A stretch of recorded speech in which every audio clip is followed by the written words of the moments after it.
أهلا بكم أصدقائي في حلقة جديدة من برنامجكم القطايف واللطايف وآي ميديا. بلا شك إن كل الناس سعيدة ومبسوطة لما بنشعر بالفخر وبالاعتزاز إن إحنا عندنا نجوم كبار قادرين على إحداث الفارق ولفت أنظار العالم أجمع نحو كرة القدم المصرية ونحو النجوم المصرية المتلألئة في الدوريات الخمس الكبرى.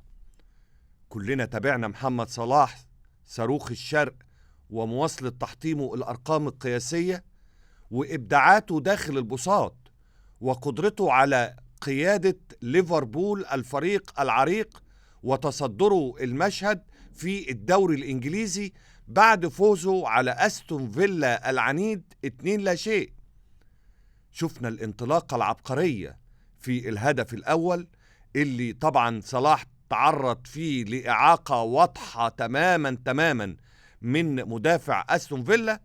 الكرة اللي حكم اللقاء سمح بإتاحة الفرصة علشان نونيز يسجل الأولاني وفي الدقيقة 86 والكل كان بيقترب من نهاية المباراة يفاجئنا صاروخ الشرق محمد صلاح بانطلاقة ولا في الأحلام، انطلاقة من نص الملعب وانفراد بحارس المرمى مارتينيز وقدرة على الثبات وقدرة على تسجيل الهدف الثاني، الهدف اللي يؤكد صدارة ليفربول للدوري الإنجليزي ب 28 نقطة، خصوصا ان في اليوم دوت كان المان سيتي كان تلقى هزيمة مفاجأة من برايتون. محمد صلاح نجمنا الكبير أصبح مطلب جماهيري، وكل النجوم نجوم كرة القدم الإنجليزية على رأسهم ألان شيرر بيقول مستحيل ملاك ليفربول يفرطوا في الجوهرة والكينج المصري. الكينج المصري محمد صلاح بلا شك خلال السنين اللي فاتت هو مصدر سعادة وفخر مش بس للمصريين، لكل العرب ولكل المنتمين والمحبين لكرة القدم. لكن أيضا عمر مرموش فعلا أحلى من الفنكوش. أنا مش عارف فنكوش إزاي. عمر مرموش لازال بيقدم مستويات في البوندسليجا ولا في الخيال، بعد ما قدر في 3 لقاءات متتالية إن هو من خلال كرات ثابتة إن هو يسجل 3 أهداف في 3 لقاءات ب3 كرات ثابتة يترجمهم إلى 3 أهداف. خطف العقول وخطف الأنظار وتصدر الصحف، مش الألمانية، كل الصحف الأوروبية. علشان كده كثر الحديث عن محاولة بعض الأندية في إنجلترا جذب عمر مرموش إلى بعض الأندية الإنجليزية، خصوصا الكلام دوت ناس بتتكلموا إن في انتقالات الويندوز أو انتقالات يناير، وكلام كتير إن كبير القوم في كرة القدم الألمانية الفريق البافاري الكبير بايرن ميونخ بيطلب خدمات عمر مرموش. عمر مرموش أتى من الظل إلى المجد، 3 كرات ثابتة ب3 أهداف في 3 لقاءات بنفس التكنيك، تكنيك الأداء.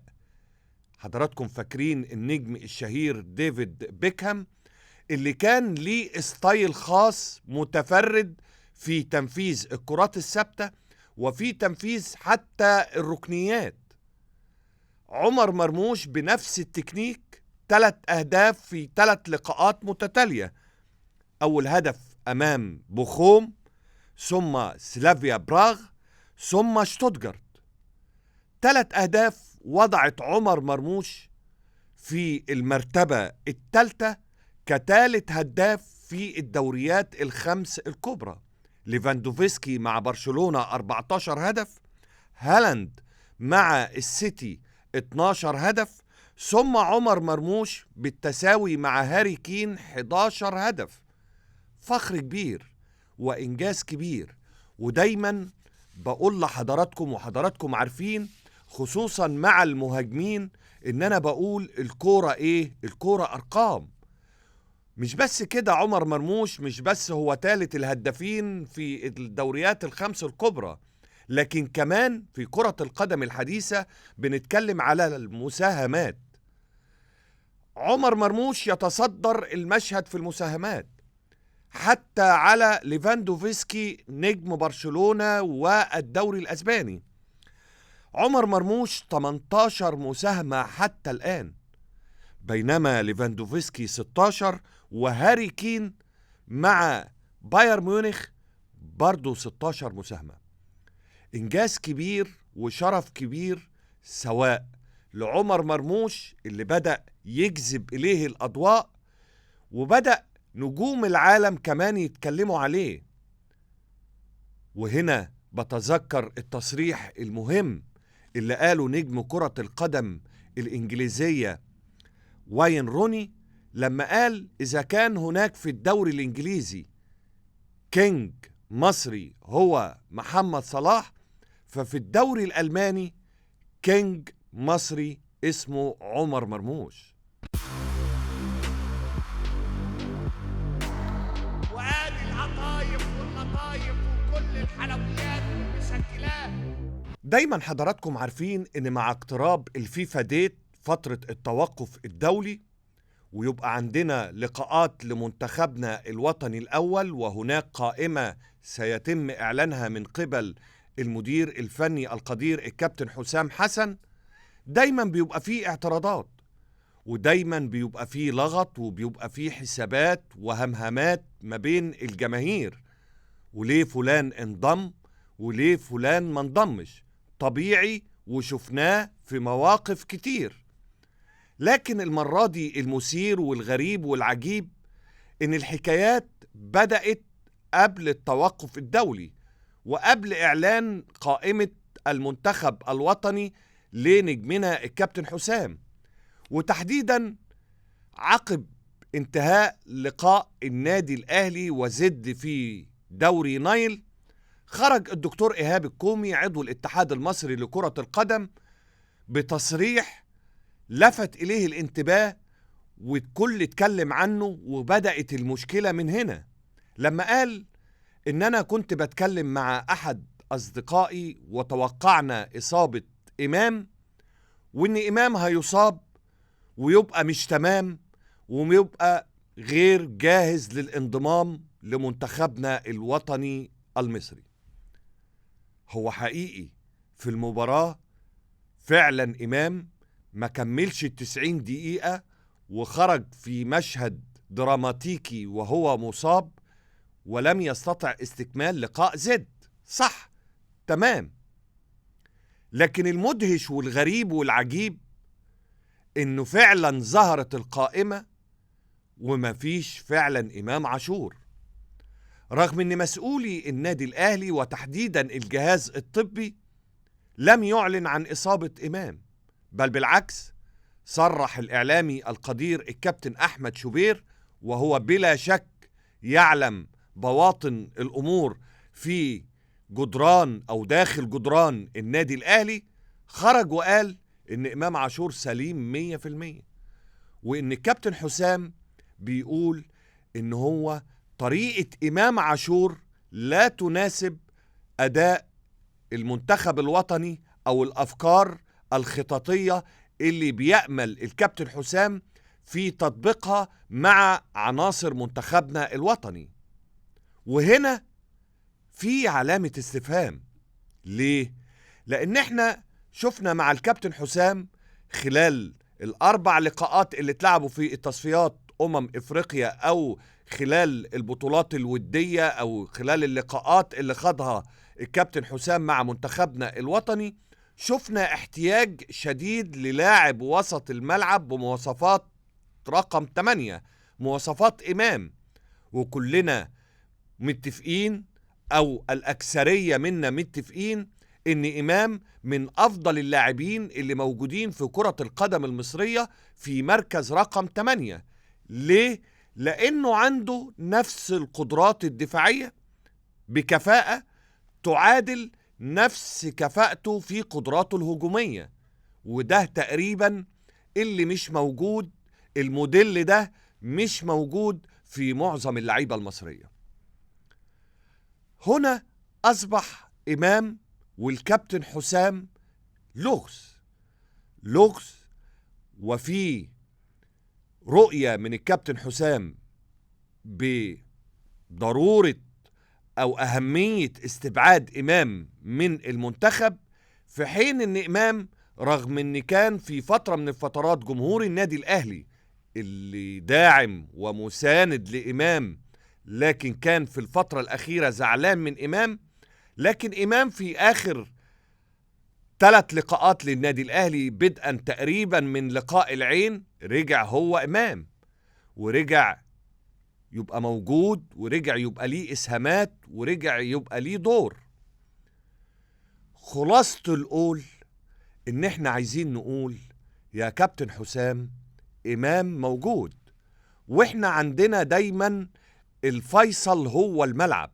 صحيح إحنا تأهلنا، واللقاءين إحنا بنعتبرهم إنهم فرصة لينا وللكابتن حسام إن هو يضخ دماء جديدة قد تعطي رئة وأمل جديد للمنتخب، خصوصا إن في 2025 عندنا ال6 لقاءات المتبقيين في رحلتنا نحو المونديال، وهو ده هدف وأمل كل المصريين. يا كابتن حسام عايزين نتجمع، عايزين تملي نلغي الحسابات الشخصية ونخلي الحسابات الفنية هي دايما اللي قدام عينينا كلنا، لأن اسم مصر كبير، وطموحات الجمهور المصري اللي بيعشق كرة القدم المصرية كبير جدا جدا جدا. مش بس هنقف عند كاس العالم، ده احنا نفسنا ان احنا نفوز في لقاءات كاس العالم، وزي ما المغرب نجحت انها تبقى فخر للعرب وفخر لإفريقيا في النسخة الأخيرة من المونديال، بنأمل إحنا كمان إن إحنا نضع أقدامنا في خريطة كرة القدم العالمية، خصوصا عندنا كوكبة من النجوم العالمية، وعندنا نجوم محلية عندها قدرة كبيرة على الإبداع وعلى التفاني، وقبل كل دول ودول عندنا مدير فني قدير وجمهور كبير عظيم بيعشق كرة القدم وبيحبها، ودايما سند وداعم لمنتخبنا الوطني المصري. يا كابتن حسام إمام سليم وجاهز وتمام. وادي العطايف واللطايف وكل الحلويات والمشكلات. آخر فقرة معانا النهاردة مخصصها لتغيير الأفكار، وإن مفيش ثوابت في عالم كرة القدم، وإحنا في مصر بنقول سبحان مغير الأحوال من حال إلى حال. هنا هتكلم عن القلعة الحمراء، قلعة البطولات، قلعة النادي الأهلي، وطاهر محمد طاهر أو طاير محمد طاير اللي في آخر اللقاءات أصبح هو أحد الأجنحة اللي بتطير بنسر النادي الأهلي في آخر اللقاءات بتسجيله للأهداف وبقدرته الفائقة على المساهمة وصنع الأهداف. طاهر محمد طاهر أكثر اللاعبين في النادي الأهلي تعرضا لانتقادات عنيفة. جمهور الأهلي الياقوت الأحمر بيحب بضمير، لكن عنده النادي الأهلي هو نمرة 1، هو نمبر 1 فوق أي اسم وفوق أي لعيب. عشان كده كان دايما بيوجه سيل من الانتقادات لطاهر محمد طاهر، وكان الناس بتقول طاهر مش يعني قدراته لا تناسب النادي الأهلي، وهو أفضل كمترجم فرنساوي. لكن اتضح ان طاهر بقناعة كبيرة من كولر ان هو مش مترجم فرنساوي، لا ده لعيب كبير وعنده قدرات كبيرة. ودايما بقول الأرقام هي دايما اللي بتوضح، وهي دايما اللي بتقول لنا كل واحد مكانه فين. تسمحوا لي حضراتكم أقول لكم ليه إحنا النهاردة في آخر جزء من القطايف واللطايف خصصناه لطاهر محمد طاهر لأنه عنده أرقام مثيرة جدا للاهتمام. تعالوا نستعرض الأرقام. طاهر محمد طاهر بعد ما وصلنا إلى مرحلة التوقف الدولي أصبح هو ملك المساهمات. ملك المساهمات مع النادي الأهلي ب39 مساهمة تهديفية، سجل 21 وعنده 18 تمريرة حاسمة بإجمالي 39. سجل في الدوري 12 وصنع 8، وسجل في إفريقيا 6 وصنع 5، وسجل في الكاس هدف وصنع هدف، وسجل في السوبر 2 وصنع هدف، وصنع في هدف في كاس القارات. طاهر محمد طاهر يا أصدقائي الموسم الحالي هو أعلى من وسام أبو علي اللي أنا بقول لحضراتكم هو أعلى وسام، هداف الدوري المصري الممتاز، وما زال ماكينة الأهداف اللي بتطلع قماش أحلى قماش وبترسم بهجة وسعادة على كل الناس. طاهر محمد طاهر 7 مساهمات، 5 أهداف و2 أسيست. أرقام وسام 6 أهداف، 5 أهداف وصناعة هدف، يعني ال6 أهداف لوسام منهم 5 أهداف وهدف تمريرة أسيست أو هدف صناعة لأحد اللاعبين. طاهر محمد طاهر قدرة، تحرك، تركيز، إحداث للفارق في آخر اللقاءات وحفاظ على المستوى. علشان كده أصبح طاهر محمد طاهر قطعة أساسية في ماكينة الأداء للنادي الأهلي ولمارسيل كولر في اللقاءات الأخيرة، والكل أصبح بيراهن دلوقتي وبيشاور على طاهر محمد طاهر إن هو ممكن يبقى كلمة السر في اللقاءات القادمة، خصوصا إن النادي الأهلي وكل الأندية المصرية ستبدأ المغامرة الإفريقية مرحلة المجموعات خلال الأيام القادمة بعد انتهاء الفيفا ديت. كل الأمنيات الطيبة لكل اللاعبين ولكل الفرق المصرية، وطبعا أولهم وقبل الناس دي كلهم منتخبنا الوطني اللي بنتمنى له التوفيق، وبنتمنى للكابتن حسام التوفيق في لقائي كاب فيردي ولقاء بوتسوانا، واختتام مشوار منتخبنا في التصفيات الإفريقية المؤهلة للكان في المغرب 2025. ونفسنا نشوف شكل جديد، أمل جديد، روح جديدة لمنتخبنا تخلينا متفائلين بما هو قادم من لقاءات، علشان زي ما قلت لحضراتكم عندنا في 2025 6 لقاءات نارية في مشوارنا الأخير وفي تصفياتنا الأخيرة نحو المونديال، وإحنا كلنا عايزين نروح المونديال.